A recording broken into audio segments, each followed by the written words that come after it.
It's being called the biggest public health crisis in the Western Hemisphere, and we're living right in its epicenter.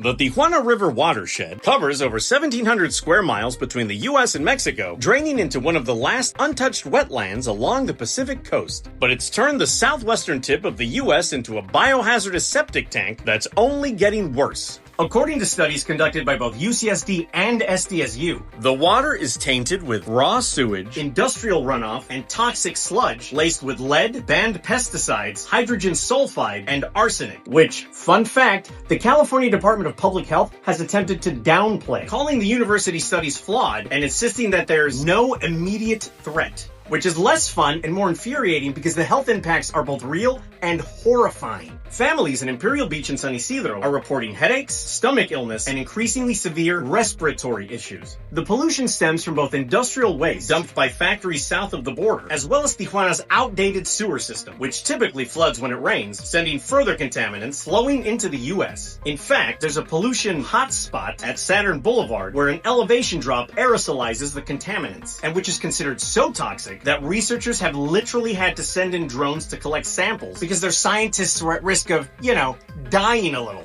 And here's the kicker. 11 schools sit within about 2 miles of that hotspot, which means that children are literally inhaling airborne toxins while trying to learn, making the biggest lesson here the fact that their state and local governments are failing them. Because even though many local officials are taking the matter seriously, they can only do so much on their own. Meanwhile, Governor Newsom, the man who sprints to microphones and Twitter during other catastrophes, has neglected to declare this issue as the emergency that it very clearly is. Apparently, the poisoning of entire communities doesn't meet his definition of urgent. It's almost as if Imperial Beach and San Isidro don't count because they're lower income, working class neighborhoods filled with minorities. In fact, it seems as though many lawmakers didn't start addressing the issue in earnest until people in the wealthy enclave of Coronado, a tourism hotspot just up the coast, started complaining about it as well, which certainly sounds a lot like environmental racism to me. And yes, officials point to new binational agreements and improved treatment plants. But here's the problem. Tijuana's consistent growth continues to overwhelm its infrastructure. By the time these fixes are put in place in 2027, the system will likely already be outdated, making it less of a cure and more of a flimsy band-aid.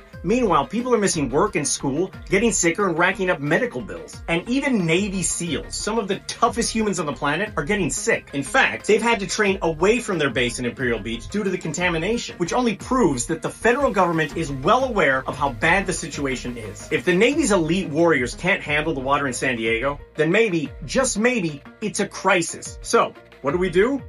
Pressure. Pressure on Newsom to put on a tie and declare an emergency. Pressure on Washington to treat this like the national security issue they know it is. Pressure on Tijuana to include a long-range discharge pipe instead of emptying sewage right along the coast. Pressure on U.S. companies that profit from Tijuana's lax regulations to stop adding to the pollution and maybe boycott their products until they do. Because until leaders feel more heat from us than they do from polluters, kids in the South Bay will keep waking up at night unable to breathe. And if that doesn't scare you, then you may already be dead inside.